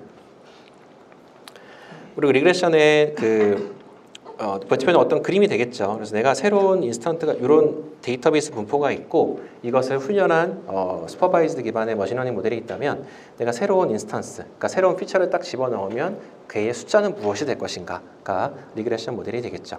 그래서 리그레션 모델에 대한 모델들은 뭐 이렇게 많이 남아 있는데요. 이 중에 몇 개를 이따 좀 가볍게 다뤄볼 예정이고요. 이제 여기서부터 사실 문제가 생기는 겁니다. 그러니까 리그레션 아까 제가 미니멈 맥시멈 얘기를 했는데 이쪽 영역을 예측을 한다 혹은 이쪽을 안 된 이쪽 영역을 예측한다. 그러니까 그 데이터베이스 분포를 벗어난 그러니까 엑스트라폴레이션 우리가 외삽이라고 얘기하는 문제가 발생할 가능성이 굉장히 높아지죠. 결국 머신러닝은 데이터에서 나오는 패턴을 보는 거기 때문에 그 데이터베이스가 갖고 있는 성질을 벗어난 그 이외의 것을 예측했을 때는 불확실성이 높아질 수밖에 없습니다. 그래서 사람들이 노력하는 방향 중에 하나는 이쪽 너무 훈련 잘 되겠죠. 예측 너무 잘 되겠죠. 그러면 내가 갖고 있는 레인지를 벗어나서 어떻게 예측을 잘할 수 있을까가 이제 새로운 연구 도메인이 되는 것이고요. 그게 최적화 기법하고 서로 융합이 돼서 내 모델이 갖고 있는 불확실성을 잘 측정을 해서 그 측정된 거를 기반으로 내가 새로운 어떤 숫자가 나왔을 때 걔의 신뢰도를 줄 수 있는 거가 중요하게 됩니다. 예측은 누구나 합니다. 내가 데이터베이스 추가하면요 100만 개고 200만 개고 예측하는 건 아무런 문제가 아니에요. 그런데 제일 중요한 거는 그 예측하는 것의 신뢰도가 어떻게 되는가 내 데이터베이스 관점에서. 그래서 여러분이 모델을 만드는 것은 어찌 보면 때때로 굉장히 간단한 태스크가 되기도 합니다. 근데 더 어려운 거는 그 데이터베이스를 내가 이해한 상태에서 내 예측값이 어떤 의미를 갖고 있고 이 예측값이 정말 신뢰할 만한 값인가를 판단하는 거가 온전히 여러분의 몫이라는 거죠. 그래서 이제 랩에 있는 학생들의 연구를 같이 하다 보면은 이제 그런 피드백을 많이 받습니다. 처음에 모델을 만들다 보면 이제 어느 정도 익숙해지면 좀 쉽거든요. 그래서 데이터베이스 주어지면 모델 만드는 거 뭐 1시간도 사실 안 걸려요. 제가 아는 이 중에 많은 것들은.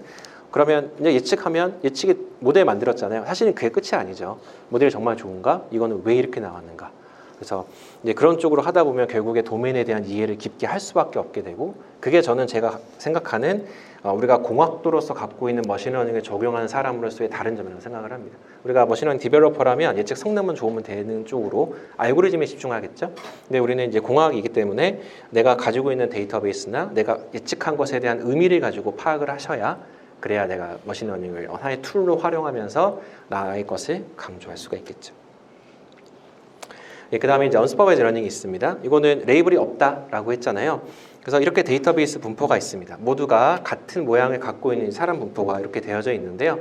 사실 이거는 이제 예제로 이렇게 나와져 있지만 이렇게 눈으로 봤을 때 대략 한 4개 정도의 클래스가 있어 보인다라고 눈으로 구분을 할 수가 있겠죠. 각각이 뭔지는 모르는 거죠. 하지만 내가 구분을 할 수가 있는 겁니다. 그래서 내가 그냥 어떤 레이블이 안 되어 있는 대량의 데이터베이스가 주어졌을 때 그 데이터베이스를 이렇게 비주얼라이제이션 한 다음에 대략적으로 몇 개의 클래스가 있구나라고 구분을 해줄 수가 있습니다. 그거를 할 수 있는 알고리즘은 요거는 이제 제가 수업에 다루지는 않지만 여러 가지 이거 사실 별거에 아닌 이런 이름들이 굉장히 나와져 있습니다. 그래서 제가 계속적으로 강조드리고 싶은 거는 모델을 쓰는 거는 별게 아니다. 이미 나와져 있는 모델을 쓰는 거는 사실 아무것도 아니에요. 그래서 제일 먼저 해봐야 되는 것은 내가 데이터베이스가 주어졌다면 이런 알고리즘을 활용을 해봐서 어떤 모델이 가장 좀 내 모델을 잘 이해하는 것 같다라는 것이 첫 번째 시작점으로 시작하시면 되겠습니다.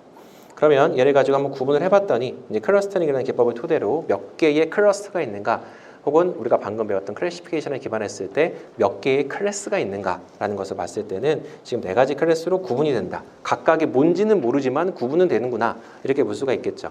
그럼 그 다음으로 여러분이 해볼 수 있는 거는 이 중에 하나를 한번 검증을 해보는 겁니다. 이게 만약에 뭐 맛있는 음식점 4개다라고 하면은 이 중에 하나를 클릭을 해서 이게 실제로 검증해보는 거죠. 그러니까 레이블을 직접, 그러니까 슈퍼바이즈드를 해보는 겁니다. 그래서 그 슈퍼비전의 결과를 토대로 내가 클러스터가 제대로 됐구나. 얘가 4개의 클래스로 나왔는데 각각을 하나씩 대표적으로 보이는 것들을 봤더니 정말 다른 4개의 클래스구나가 된다면 그러면 내가 성공적으로 클러스터링을 하게 된 것이고 이 이후에는 내가 어떠한 레이블이 안 돼 있는 데이터베이스를 계속 가지고 와도 이 영역이 만약 변하지 않는다면 굳이 내가 힘들어서 레이블링을 하지 않아도 그 언슈퍼바이즈 러닝을 진행을 할 수가 있겠죠. 레이블이 사실 굉장히 다 돈이 드는 작업이잖아요. 굉장히 인적 자원이 많이 투입될 수밖에 없는 사람이 직접 보고 얘는 뭐다라고 정해 주는 것이 가장 정확하기 때문에 그래서 그런 어떤 비용적인 측면 물론 그 레이블링 자체를 또 컴퓨터로 다시 해서 일종의 말씀드렸던 세미 슈퍼바이즈 기법으로 하기도 합니다. 그런데 그런 레이블을 AI 힘을 빌려서 또 다시 하는 거는 어쩔 수 없이 신뢰도에 문제가 있을 수밖에 없는 그런 부분들이 있거든요. 그래서 그런 어떠한 그 비용적인 측면에 대한 것들 뛰어넘기 위해서 사람들이 고민하는 게 언슈퍼바이즈 러닝이 되겠다라고 보실 수 있겠습니다. 언슈퍼바이즈 러닝의 또 다른 대표적으로 할 수 있는 것 중에 하나는 이러한 그 애노멀리, 아웃라이어라고 얘기하는 거를 디텍션 하는 거, 혹은 뭐 노벨티 좋은 거를 디텍션 하는 거라고 볼 수가 있습니다. 그러니까 뭔가 튀는 거 하나를 내가 잡아낼 수 있다라는 거죠. 그러니까 그게 왜 튀는지는 모릅니다, 여기서는. 하지만 내가 뭔가가 이 데이터베이스에서 얘가 뭔가 튀는 것 같아라는 가이드라인을 줄 수가 있습니다. 그래서 여러분이 만약에 뭐 실험을 하는 입장이라면 실험을 뭐 100개를 했어요. 근데 그 중에서 이런 그 피처 베이스에다가 프로젝션을 해가지고 언슈퍼바이즈 러닝을 했을 때 뭔가 다르게 나온 것이 하나 있다라고 하면 그거를 분석해 볼 만한 가치가 있는 거죠. 뭔가 실험이 잘못됐거나 혹은 실험이 기가 막히게 잘 돼서 되게 좋은 물성을 가졌거나 혹은 그 외에 다른 어떠한 요소로 특이점을 갖게 되는 부분이 있는 겁니다. 그래서 이제 그런 경우가 있어요. 여러분이 데이터베이스를 분석을 쭉 하게 되면 아웃라이어를 리무브하는 알고리즘도 많이 나왔거든요. 상위, 하위 몇 %를 그냥 잘라낸 식으로 많이 진행을 하는데 그럼 아웃라이어라고 하는 것은 반드시 제거되어야 되는 것이냐? 이거는 사실 퀘스천어블합니다. 그 아웃라이어가 사실은 실제로 괜찮은 데이터베이스일 수도 있고요. 올바로 구축된 데이터베이스일 수도 있거든요. 비록 그 아웃라이어 때문에 내 모델의 성능이 낮아질지라도 내가 아웃라이어를 지워나가는 과정에서는 굉장히 주의해야 됩니다. 왜냐하면 그런 약간 달콤한 유혹이 있어요. 여러분 데이터베이스를 조금 이렇게 만지면 예측 모델의 정확도가 확 좋아지는 경우가 있거든요. 그러면 사실 기분 좋죠. 예측 모델 나 진짜 잘 만들었구나. 하지만 내가 만든 게 진짜 의미 있는 결과일까? 이거는 완전 다른 얘기라는 거죠. 그래서 아웃라이어 자체의 그 단어 자체는 조금 부정적인 의미를 내포하고 있으나 여러분이 데이터베이스에 대한 이해를 반드시 거치고 넘어가셔야 된다라고 다시 한번 말씀드립니다. 세미 슈퍼바이즈 러닝에 대해서는 아까 개념을 간단히 좀 말씀드렸었고요. 결국 레이블링 데이터 하는 거, 그러니까 데이터를 실제 슈퍼비전해서 하나하나 레이블을 찍어내는 것이 굉장히 시간도 많이 들고 비싸니까 우리 모델의 성능을 한번 활용해 보자. 내가 어떤 모델의 그 예측 정확도가 굉장히 좋은 모델을 갖고 있다라고 하면은 그 모델을 그리고 내가 그 신뢰도도 알고 있어요. 신뢰도도 굉장히 좋다 얘는. 그래서 어디든 활용돼도 내가 믿을 수 있는 결과를 가져다주는 모델이다. 물론 그런 건 없습니다. 그런데 이제 그런 모델을 만들 수만 있다면 그러면 내가 정말 맘 놓고 새롭게 언레이블된 데이터베이스에다가 적용해 볼 수가 있겠죠. 그러면 내가 초반에 100개 데이터만 가지고 있다고 했을 때 레이블이 안 되어 있는 뭐 10만 개에다 적용을 해서 10만 개의 새로운 레이블을 적용을 할 수가 있겠죠. 그러니까 그런 게 이제 세미 슈퍼바이즈 러닝의 기법인데요. 그 AI 쪽에서 이런 딥러닝이나 머신러닝 쪽에서 사실 재밌는 건 뭐냐면은 내가 레이블이 좀 정확하지 않아도 데이터베이스를 무작정 늘렸을 때 정확도가 좋아지는 경우가 있습니다. 이건 약간 아이러니한 부분이죠. 그래서 사람들이 이제 어떤 식으로 진행을 하냐면 그 새롭게 세미 슈퍼바이즈된 레이블을 데이터베이스에 집어 넣잖아요. 대신에 걔는 테스트셋으로는 안 쓰는 거죠. 그러니까 훈련할 때만 쓰고 그 다음에 테스트셋 정확도를 보면서 정확도가 정말 높아지더라. 결국 데이터베이스의 양이 어떤 퀄리티를 좀 이겨내는 경우들도 간혹 있습니다. 특히나 많은 경우에 데이터베이스 자체가 하나 얻기도 너무 힘든 경우가 좀 종종 있거든요. 그런 경우에는 어쩔 수 없이 이런 걸 쓸 수밖에 없고 그래서 이런 세미 슈퍼바이즈에 기반한 데이터 어떤 증강 기법들을 좀 활용하시면은 때때로는 여러분이 괜찮은 결과를 얻으실 수도 있다라고 말씀드릴 수 있겠습니다. 예, 이제 그 외에 그 다음으로는 아마 저희가 3.2차 초반에 배우는 이제 강화 학습이 있겠죠. 그래서 여기서 핵심의 단어는 이제 리워드가 되겠습니다. 좀 더 자세한 것을 이제 준중구 교수님께서 당연히 말씀해 주시겠지만 내가 한 행동이 미치는 최종 결과를 기반으로 해서 그 결과에 따른 리워드를 나한테 주는 겁니다. 내가 예를 들어 예측을 굉장히 좋은 쪽으로 잘했다라고 하면 이쪽 방향으로 가라. 혹은 내가 예측에 굉장히 어떤 영역을 예측했더니 정확도가 굉장히 좋지 않아요.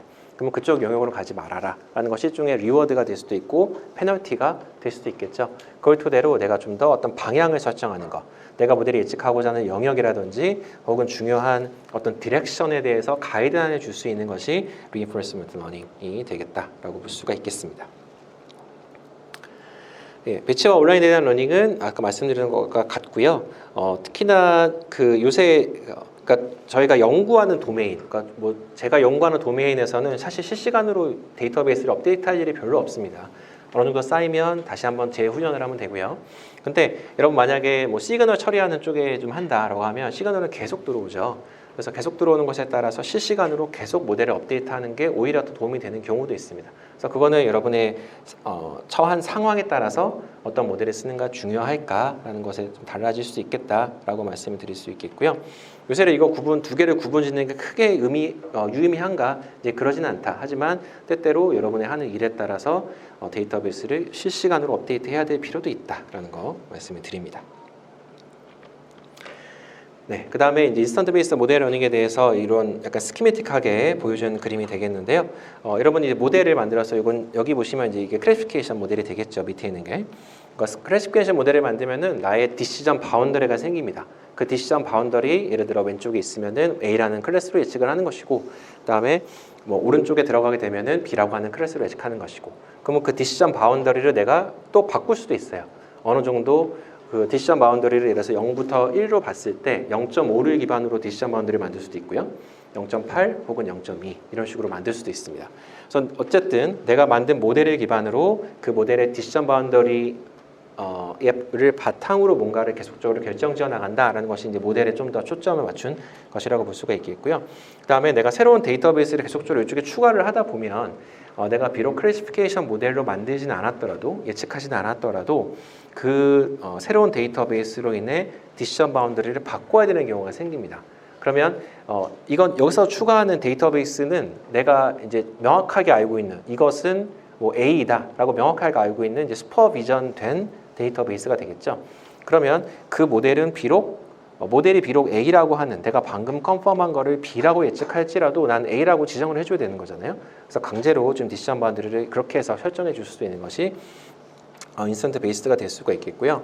여러분이 근데 현실적으로 이거를 여러분이 연구를 진행하시다 보면은 이제 모델에 좀 더 초점을 두고 많은 경우를 진행하게 됩니다. 그리고 하나하나 뭔가 데이터베이스 분석하는 것은 물리적으로 불가능하기 때문에 여러분이 갖고 있는 모델에 아까 제가 그 불확실성이라는 말씀을 드렸었는데 최대한 그 불확실성을 먼저 정량화한 후에 그다음에 새롭게 들어오는 데이터베이스들에 대해서 계속적으로 재훈련, 재탐색을 하는 방식으로 보통의 경우에는 연구가 진행이 되죠. 모델 베이스 러닝에서 이런 것들이 있습니다. 그러니까 GDP가 높으면 라이프 세티스팩션이 높아질까? 네, 결국에 총 생산이 많으면 뭐 높을 수 있겠죠. 당연히 국가가 좀 부유하다라는 것 측정 중에 하나니까요. 그러면 이런 데이터베이스가 있을 때 얘를 내가 예측하고 싶다라고 하면 지금 우리가 보는 영역은 사실 굉장히 좁죠. 그래서 이 커브가 사실 뭐 이렇게 되는 커브인지 혹은 뭐 이렇게 되는 커브인지 혹은 리니어한 커브인지 3차인지 4차인지 우리가 일반적으로 피팅한다고 쳤을 때요. 그거는 모르는 겁니다. 그런데 우리는 이 영역 안에서 볼 수밖에 없죠. 그래서 이 영역에서 내가 봤을 때는 얘가 아마도 좀 리니어한 어떠한 그 관계성을 가지고 있는 것 같아라고 생각을 할 수가 있는 겁니다. 그래서 이걸 기반으로 아주 심플한 리니어 모델을 내가 그냥 만들어 볼 수 있겠죠. 그래서 여러분 이런 데이터베이스 가지고 뭐 매트랩이나 그 엑셀에서 피팅해 보시는 경험을 해보셨을지도 모르겠습니다. 그때 이미 나는 사람의 주관으로 모델의 결정을 하죠. 라는 경우에. 그래서 저렇게 됐을 때 내가 그 아까 말씀드렸던 심플한 모델의 어떠한 인자를 바꾸느냐에 따라서 당연히 여러 가지 다양한 커브들이 나올 수가 있겠죠. 물론 여기서 보여드리는 이 초록색이나 빨간색 커브는 내가 갖고 있는 데이터베이스 안을 지나가지 않기 때문에 크게 유의미한가? 당연히 그러지는 않을 수 있습니다. 그래서 가장 정확한 모델을 내가 만들기 위해서 뭔가를 만든다라고 하면 이 중간 어딘가를 지나면서 에러가 가장 작은 그러한 그 세타 낫과 세타 원을 내가 정하게 되겠죠. 그래서 이게 우리가 어떤 사람의 그 비주얼라이제이션 데이터베이스를 보고 피처가 굉장히 단순할 때 여기서는 피처가 하나잖아요. GDP 하나잖아요. 그래서 이걸 기반으로 그냥 심플한 리니어 모델을 만들 때 우리가 쓸 수 있는 방법 중에 하나다라고 볼 수가 있겠습니다. 그럼 이거를 훈련하기 위해서 뭐 어떤 코드가 필요했느냐? 이건 제가 그냥 한번 보여드리기 위해서 가져왔는데요. 이 앞 단계는 데이터베이스를 불러오는 과정입니다. 그래서 뭐 보시면 판다스나 뭐 넘파이, 맵플롯 라이브러리 방금 아까 보여드렸던 거 그런 거 가져오죠. 그 다음에 사이킨런이나 리니어 모델을 쓰기 위해서 이제 임포트를 합니다. 여기서 핵심은 뭐냐면 내가 모델을 리니어 리그레션에서 가져온 다음에는 어떤 훈련하는 과정이 핏 하나밖에 없습니다. 그러니까 내가 뭔가 엄청난 거를 한 것처럼 그 어떤 모델을 만들 때마다 이렇게 생각할 수도 있겠지만은 그리고 이따가도 계속적으로 모델이 훈련되는 과정을 한번 보여드릴 텐데요. 머신러닝 관점에서 봤을 때는 코드 자체의 복잡도는 사실 굉장히 낮습니다. 모델 불러오고 핏해서 예측 정확도 그냥 보여주면 되는 거거든요. 그래서 이거 자체는 굉장히 심플하다. 그래서 여러분이 이제 갖고 있는 모델에 아주 심플한 모델을 한 번씩 적용해내는 데는 이게 빠른 시간 안에 좀 해볼 수 있다라고 말씀드릴 수 있겠고요. 네, 물론 이거는 전체 어떤 결과를 만들어내는 것을 100이라고 했을 때 한 5 정도밖에 되지 않는 스텝이긴 합니다. 근데 어쨌든 최소한 내가 초반에 모델을 만들어서 정확도를 한번 봐야 된다는 관점에서 봤을 때는 이렇게 한번 빠르게 모델을 만들어 보는 게 좋겠죠. 이거 리니어 모델의 예이지만 이따 엔드-투-엔드 머신러닝 할 때는 뭐 랜덤 포레스트라든지 이런 것도 한번 보여드리겠습니다.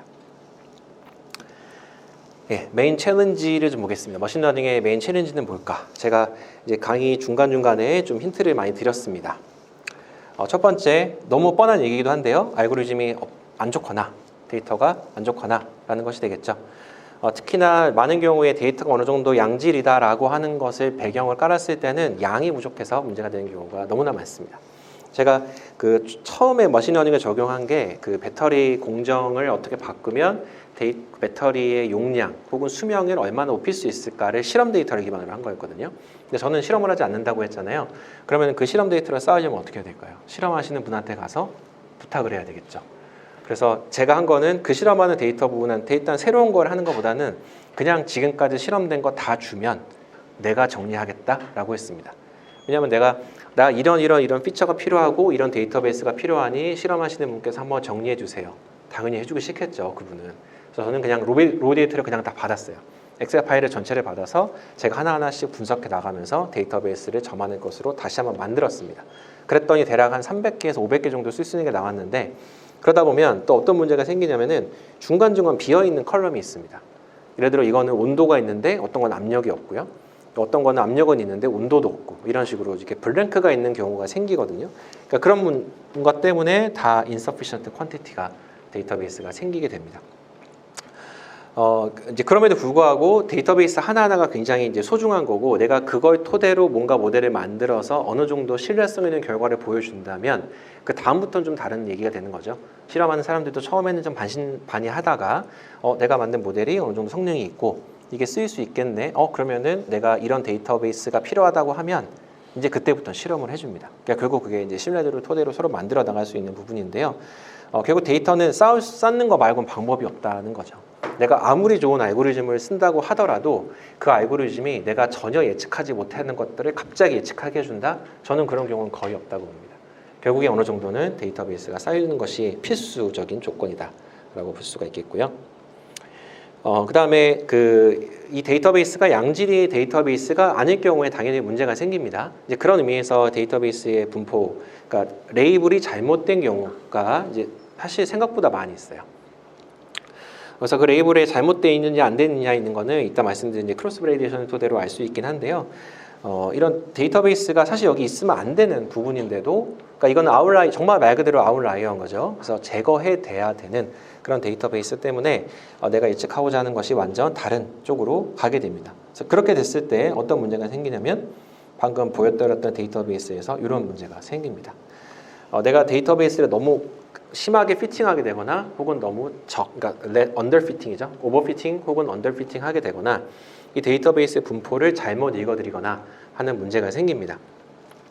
그래서 데이터베이스 분포가 당연히 좋아야 된다라는 거 너무나 뻔한 얘기이기도 하면서 너무나 당연한 얘기이지만 우리는 많은 경우에 데이터베이스가 주어지면 그거를 간과하기 쉽거든요. 일단 주어지면 이거 빨리 모델 만들어서 뭐 해봐야지 이런 생각이 먼저 듭니다. 당연히. 그리고 모델 만약 성능이 좋으면 당연히 데이터베이스도 좋겠지라고 생각하게 돼요. 어쩔 수 없습니다. 그거는. 하지만 우리가 이 모델의 성능을 정말 내가 앞으로 계속적으로 어떤 연구 개발에 쓰고 싶다라고 하면 데이터베이스 이해하는 단계를 가장 제일 먼저 하셔야 됩니다. 그래야만 그게 모델이 좋던 안 좋던 푸어 퀄리티냐 혹은 굿 퀄리티냐를 구분할 수 있다라는 것이 되겠고요. 여러분의 이제 전문 도메인으로 가게 되면 이제 공대의 마인드로 좀 더 공학적인 분야가 적용되는 어떠한 연구 분야라고 가게 되면은 말씀드렸던 것 같이 이제 피처의 중요성이 굉장히 중요합니다. 데이터베이스에서 내가 분석한 그 각각의 컬럼의 이름이 되겠는데요. 데이터베이스에 어떤 피처로 구성되어져 있는가가 내가 그 데이터베이스에 대한 이해 도메인에 대한 이해를 바탕으로 밖에 구성이 될 수밖에 없겠죠. 네, 그 다음에 이제 오버핏은 여러분 많이 들었을 겁니다. 그래서 오버핏은 이거 보면 트레이닝 관점에서 거의 100%에 가까운 정확도를 가지고 있겠죠. 이미 모든 커브를 다, 그러니까 거의 모든 점을 다 이 커브가 지나가잖아요. 그래서 훈련도 엄청 잘 됐으니까 정확도 좋겠구나. 하지만 요 6만에서 한 7만 정도 되는 이 영역은 어떨까요? 라이프 세티스팩션이 완전 바닥이거나 혹은 무한대에 가깝겠죠. 그러니까 말이 안 되는 모델이 되는 거잖아요. 그래서 오버핏 되는 거, 혹은 언더핏 되는 부분. 많은 경우에는 오버핏이 좀 더 쉽습니다. 트레이닝 데이터베이스 좀 모델을 오늘 만들어 보신 분들은 아시겠지만 모델 만들어 보면 사실 훈련 잘 되거든요. 훈련 정확도 엄청 잘 나옵니다. 그런데 그 마지막 테스트 셋에서는 정확도가 안 좋은 경우, 혹은 밸리데이션 셋이 안 좋은 경우가 굉장히 많죠. 이건 우리가 흔히 마주치게 되는 이제 그런 부분이다라고 볼 수 있겠습니다. 트레인 셋하고 테스트 셋에 대한 얘기를 좀 말씀을 드릴 거고요. 이제 2장 남았으니까요. 2장 한 3분 안에 마치고 이제 10분 동안 쉬도록 하겠습니다. 여러분 데이터베이스가 100개가 있다. 우리가 보통 이제 골든 룰이죠. 8대1로 많이 나누려고 합니다. 그래서 100개의 데이터베이스가 있으면은 80개를 트레인하고요. 20개를 훈련 데이터베이스로 씁니다. 그럼 그게 좋은가? 반드시 그게 항상 맞는가? 사실 그러진 않죠. 누가 그거를 뭐 법률을 한 것도 아니고, 하지만 이쪽 커뮤니티에서는 내가 대략 80% 데이터베이스로 훈련한 다음에 20%로 테스트를 해서 정확도가 좋으면 그러면 괜찮은 모델인 것 같다라고 어느 정도 이제 묵인해주는 이제 그런 부분이 생기는 겁니다. 그런데 이제 사실 이거보다 더 중요한 거는 제가 생각했을 때는 데이터베이스를 적게 쓰고 많이 테스트하면 당연히 좋겠죠. 그러니까 여러분이 예를 들어 트레이닝을 한 10%만 했는데도 불구하고 나머지 90%를 굉장히 잘 예측한다? 엄청나게 좋은 일입니다. 그러면 내가 더 많은 데이터베이스들을 가지고 테스트도 해볼 수 있고 모델의 불확실성을 측정해 볼 수가 있거든요. 그래서 여러분 이거에 너무 이렇게 꼭 이게 함몰될 필요는 없습니다. 그러니까 8대1이라는 룰에 함몰될 필요는 없고요. 여러분 데이터베이스가 어느 정도 있다라고 치면은 트레인을 좀 극단적으로 낮춰보기도 하고요. 극단적으로 높여보기도 하면서 거기서 예측이 되는 그 어떠한 레인지를 한번 측정해 보는 게 데이터베이스를 이해하고 모델의 예측의 그 불확실성을 이해하는 데 굉장히 큰 도움이 됩니다. 그것과 함께 가야 되는 게 크로스 밸리데이션이겠죠. 그래서 이 앞에 이제 방금 했던 얘기가 이렇게 있습니다. 만약에 내가 데이터가 100만 개가 있다. 그러면은 80만 개를 훈련해야 되는가? 이제 그러진 않다라는 거고요. 내가 데이터베이스가 엄청나게 많아지면은 거기서 랜덤 셀렉션 해도 그 랜덤 셀렉션 되는 게 많은 경우에 가우시안 디스트리뷰션을 따라가게 되고요. 많은 경우에 대표성을 띠는 경우가 많습니다. 그래서 DB가 엄청나게 많으면 무조건 내가 다 훈련해야 된다. 80%를 훈련해야 된다. 이제 그런 생각은 안 하셔도 된다라는 겁니다. 그다음에 크로스 밸리데이션 당연히 해야 되겠죠. 요새는 너무나 당연한 얘기인데 예전에 이제 모델을 만들 때는 일단 모델이 좋은 걸 보여줘야 되잖아요. 그래서 크로스 밸리데이션도 안 하고 내가 가장 모델이 잘 훈련될 수 있는 데이터베이스를 취사 선택해서 그것이 가장 잘 예측할 수 있는 테스트 셋을 취사 선택해서 나 정확도 뭐 R스퀘어 기준으로 0.9 이상 나왔다. 굉장히 좋은 신뢰도를 보인다라고 말하는 경우가 사실은 허다했습니다. 그런데 요새는 당연히 크로스 밸리데이션 기본으로 하셔야 되고요. 여기서 나오는 거가 결국 뭐냐면 여기서 이제 퍼포먼스 자체가 에버리지 되잖아요. 그래서 이 크로스 밸리데이션 의미는 내가 전체 데이터베이스에서 훈련하는 영역을 계속 바꿔나가는 것이죠. 그래서 내가 훈련하는 영역을 바꾸더라도 내가 그 전체 데이터베이스에서 예측하는 영역이 또 바뀌더라도 그 데이터베이스 자체가 갖고 있는 퍼포먼스는 어느 정도 유지된다라는 것을 보여주는 매트릭이 되잖아요. 그래서 이거는 이제 5폴드로 이렇게 훈련을 하게 됐을 때 각각의 5개의 퍼포먼스가 나오게 되고 에버리지 값을 보여주는 거 당연히 기본이 되겠고 그 다음으로는 이제 그 플러스 마이너스로 해서 이것이 갖고 있는 에러 레인지까지 함께 보여줘야겠죠. 그래서 내가 예를 들어 1, 2, 3, 4의 폴드에서 예측 정확도가 굉장히 좋은데 5번째 폴드에서 성능이 안 좋다. 여러분 당연히 5번째 폴드 빼고 싶으시겠죠. 1, 2, 3, 4 좋으니까. 하지만 그러면 안 된다는 겁니다. 어차피 그 문제는 새로운 데이터베이스가 추가되고 이 모델의 목적은 결국 새롭게 인플로이 하는 거잖아요. 새롭게 예측이 안 된 데이터베이스에 적용하는 건데 그걸 하려면 당연히 모델의 성능이 좋아야 되는 것이죠. 여러 가지 관점에서 봤을 때 그래서 꼭 이런 크로스 밸리데이션과 제가 추천하는 바는 이 크로스 밸리데이션을 꼭 당연히 하는 건 기본이지만 그것을 할 때 또다시 트랜스과 테스트셋의 비율도 함께 바꿔가면서 두 개를 한꺼번에 하셔야만 어떤 모델의 성능을 이해하는 데 완벽한 도움이 된다라고 말씀드릴 수 있겠습니다.